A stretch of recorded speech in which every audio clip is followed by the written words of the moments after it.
Hello everyone.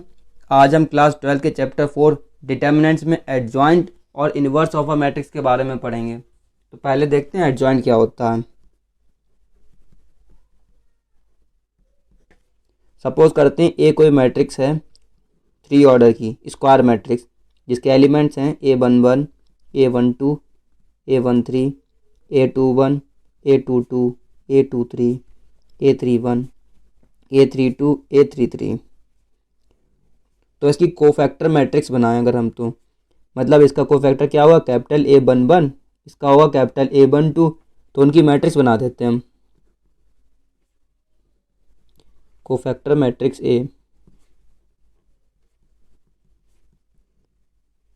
क्या हो जाएगी, capital A11, capital A12, capital A13, capital A21, capital A22, capital A23, capital A31, capital A32, capital A33।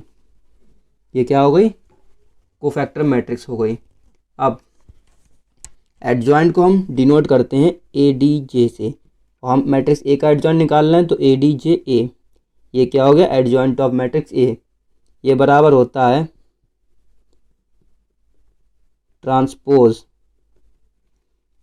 है किसके, cofactor matrix के transpose के, मतलब transpose of cofactor matrix. Cofactor matrix A तो क्या हो जाएगा, रो कॉलम में चेंज हो जाएंगी। A11, A12, A13, A21, A22, A23, A31, A32, A33। ये क्या हो गया, एडजॉइंट हो गया। मैट्रिक्स ए का ये एडजॉइंट निकल आया। ये काफ़ी लंबा प्रोसेस होता है क्योंकि इसमें हमें सभी एलिमेंट्स के पहले कोफैक्टर निकालने होते हैं और फिर उसके बाद ट्रांसपोज, उस मैट्रिक्स का ट्रांसपोज निकालना होता है कोफैक्टर मैट्रिक्स का। उसके बाद हमारे पास 3 ऑर्डर मैट्रिक्स का एडजॉइंट आ जाता है। इसका एक शॉर्ट मेथड भी है, उसको मैं आपको सेपरेट वीडियो में समझा दूंगा। अभी हम इसी मेथड से करेंगे। यहीं पे अगर 2 ऑर्डर की मैट्रिक्स होगी तो अब देखें हम उसके लिए क्या करते हैं। नाउ सपोज करते हैं कोई ए मैट्रिक्स है 2 ऑर्डर की, A11, A12, A21, A22। तो इसका एडजॉइंट बहुत आसानी से निकल आता है। एडजॉइंट ए तो हो जाएगा, ये जो कॉलम डायगोनल एलिमेंट्स हैं इनकी पोजीशन चेंज कर देंगे हम, A22, A11, और ये जो एलिमेंट बचे इनका साइन बदल दें। ये क्या हो गया, ये हो गया है 2 ऑर्डर की मैट्रिक्स ए थी जो उसका एडजॉइंट। इस तरीके से हम 2 ऑर्डर की स्क्वायर मैट्रिक्स का एडजॉइंट निकाल सकते हैं। अब हम थ्योरम्स पढ़ेंगे एडजॉइंट के ऊपर। तो पहली थ्योरम है, if A be any square matrix of order n then a into adjoint a equals to adjoint a into a equals to determinant into i where i is the identity matrix of order n। मतलब कि अगर कोई एक square matrix है a, अगर a कोई square matrix है n order की, तो a इंटू एडजॉइंट a बराबर होगा एडजॉइंट a इंटू a के, ये बराबर हो जाएगा डिटर्मिनेंट i के। तो हमें ये प्रूव करना है कि ये दोनों बराबर होंगे इसके। तो सबसे पहले हम मैट्रिक्स ए को 3 ऑर्डर की मैट्रिक्स ले लेते हैं, कोई भी मैट्रिक्स ए ले लेते हैं हम 3 ऑर्डर की। क्या हो जाएगी, A11, A12, A13, A21, A22, A23, A31, A32, A33। तो एडजॉइंट ए क्या हो जाएगा, एडजॉइंट ए बराबर हो जाएगा capital A11, capital A12, capital A13, capital A21, capital A22, capital A23, capital A31, capital A32, capital A33। ये क्या हो गई, एडजॉइंट हो गए मैट्रिक्स ए के। तो अब निकालते हैं ए इंटू एडजॉइंट ए। देखिए जब हम फर्स्ट रो की मल्टीप्लाई फर्स्ट कॉलम से करेंगे तो यहाँ पे हर एलिमेंट की मल्टीप्लाई उसके कोफैक्टर से होगी, और जब हर एलिमेंट के मल्टीप्लाई उसके कोफैक्टर से होने के बाद ऐड होंगे तो हमें क्या मिल जाएगा, डिटर्मिनेंट। वहीं जब हम इसी तरीके से जब हम फर्स्ट रो की मल्टीप्लाई सेकंड कॉलम से करेंगे तो यहाँ पे A11 है और इसका फैक्टर कोफैक्टर A21 नहीं होता है, तो यानी कि इसकी मल्टीप्लाई जब हम सेकंड रो से करेंगे तो हमें क्या मिलेगा 0, क्योंकि एलिमेंट की मल्टीप्लाई उसके कोफैक्टर से नहीं हो रही है।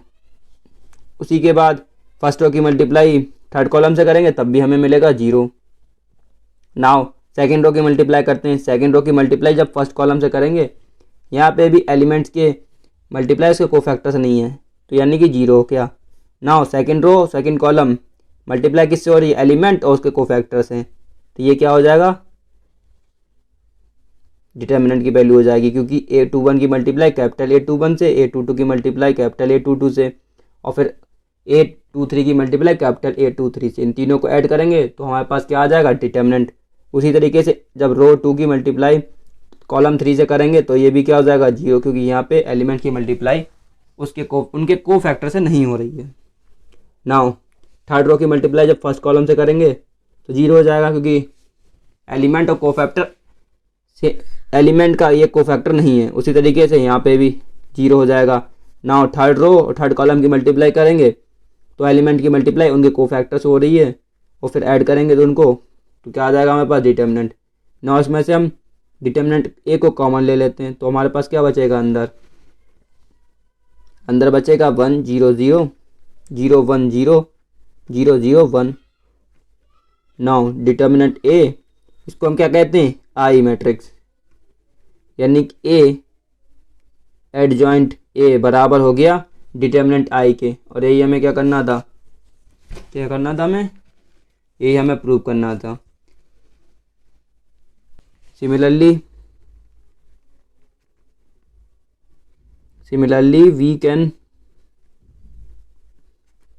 we can show that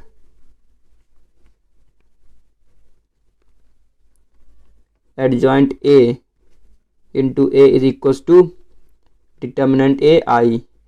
now from अब इक्वेशन 1 और 2 से क्या हो जाएगा, from 1 and 2 A adjoint A बराबर हो जाएगा एडजॉइंट A इंटू A किसके डिटर्मिनेंट A इंटू I के, और यही हमें प्रूव करना था। सेकेंड थ्योरम पढ़ने से पहले हम सिंगुलर मैट्रिक्स और नॉन सिंगुलर मैट्रिक्स के बारे में जान लेते हैं क्या होता है। सिंगुलर मैट्रिक्स वो मैट्रिक्स होती हैं जिनका डिटरमिनेंट 0 होता है, मतलब कि a square matrix A is said to be singular if हम किसी स्क्वायर मैट्रिक्स A को सिंगुलर कब कह सकते हैं, जब उसका डिटर्मिनेंट क्या हो 0 हो, तो उसको हम क्या कह सकते हैं सिंगुलर मैट्रिक्स। वहीं पे नॉन सिंगुलर मैट्रिक्स कौन सी होती हैं,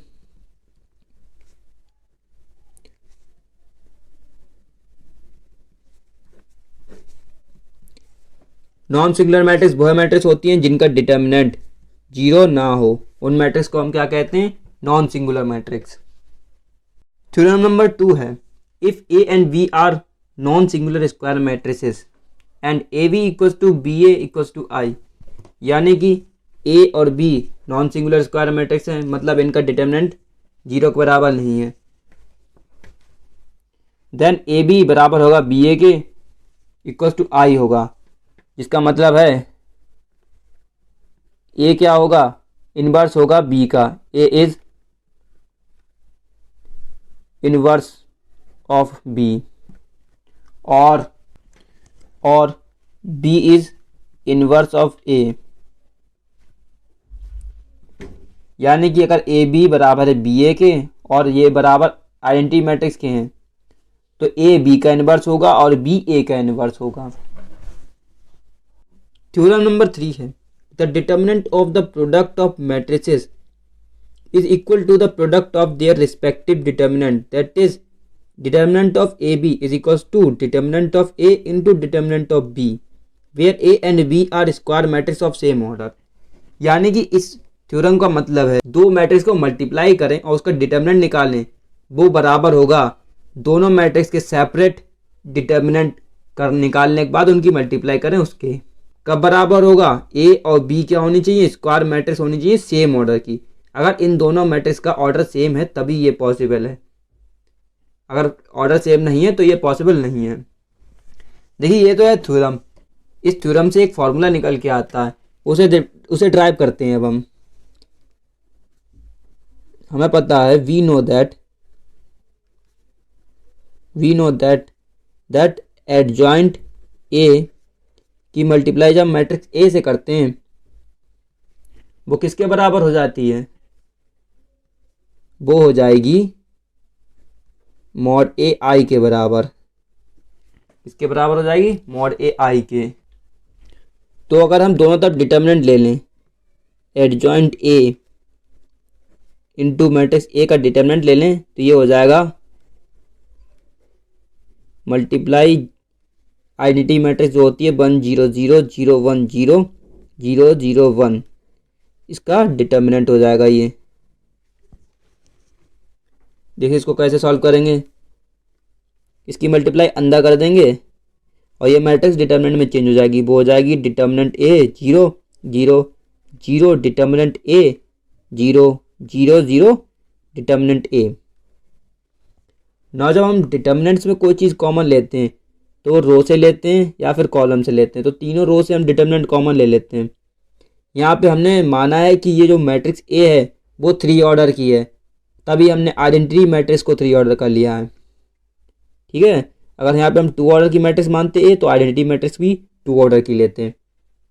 नाउ अब हम कॉमन लेते हैं ए डिटर्मिनेंट ए, तो कितना हो गया ए क्यूब, और ये क्या हो गया 1 0 0 0 1 0 0 0 1। नाउ एडजॉइंट ए इंटू ए को हम क्या लिख सकते हैं, अभी इस थ्योरम में हमने पढ़ा था कि ए बी का मल्टीप्लाई बराबर होता है, ए बी का डिटर्मिनेंट बराबर होगा डिटर्मिनेंट ए इंटू डिटर्मिनेंट बी। तो इनको हम सेपरेट कर लेते हैं, ये क्या हो जाएंगे एडजॉइंट ए का डिटर्मिनेंट इंटू मैट्रिक्स ए का डिटर्मिनेंट। अब डिटर्मिनेंट निकालेंगे जब हम आइडेंटिटी मैट्रिक्स का, वो हो जाएगा 1 और इसको यहाँ कैंसिल करेंगे, कितना हो जाएगा 2, मीन्स एडजॉइंट ए का डिटर्मिनेंट बराबर होगा डिटर्मिनेंट ऑफ ए के स्क्वायर की। जहाँ पे हमने एडजॉइंट ए मतलब मैट्रिक्स ए जो है उसको कितनी ऑर्डर का लिया था, 3 ऑर्डर का, तो हमें डिटर्मिनेंट मैट्रिक्स के डिटर्मिनेंट का स्क्वायर मिला, मतलब order -1।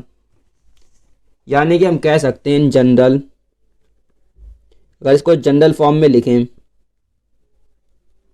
In general if matrix A is of order n, मतलब मैट्रिक्स अगर ऑर्डर n की है तो ये क्या हो जाएगा, एडजॉइंट ए का डिटर्मिनेंट बराबर हो जाएगा determinant of A, matrix A के डिटर्मिनेंट के पावर n-1 के। आप इसकी मदद से भी एडजॉइंट ए को निकाल सकते हैं, एडजॉइंट ए का डिटर्मिनेंट निकाल सकते हैं अगर आपके पास डिटर्मिनेंट ए दे रखा है तो। देखेंगे inverse of a matrix, inverse निकालने का फॉर्मूला क्या है। अभी हमने पढ़ा था कि एडजॉइंट ए इंटू ए बराबर है डिटर्मिनेंट ए इंटू आई के। नाउ इस डिटर्मिनेंट को हम इस साइड ले आते हैं और इसको जब इधर ले जाएंगे तो ये क्या हो जाएगा, ए को जब इधर ले जाएंगे तो ये हो जाएगा ए इनवर्स, और जब हम ए इनवर्स की मल्टीप्लाई आइडेंटिटी मैट्रिक्स से करेंगे तो हमें क्या मिलेगा, ए इनवर्स। क्योंकि हम किसी भी मैट्रिक्स की मल्टीप्लाई आइडेंटिटी मैट्रिक्स से करते हैं तो हमें वही मैट्रिक्स मिल जाती है। तो इस साइड क्या आ जाएगा, ए इनवर्स, उस टाइप क्या हो जाएगा 1 determinant A multiply adjoint A. इसको इधर लिख देते हैं, इसको इधर, तो ए इनवर्स बराबर हो गया 1 determinant A into adjoint A. यही होता है इनवर्स निकालने का फॉर्मूला।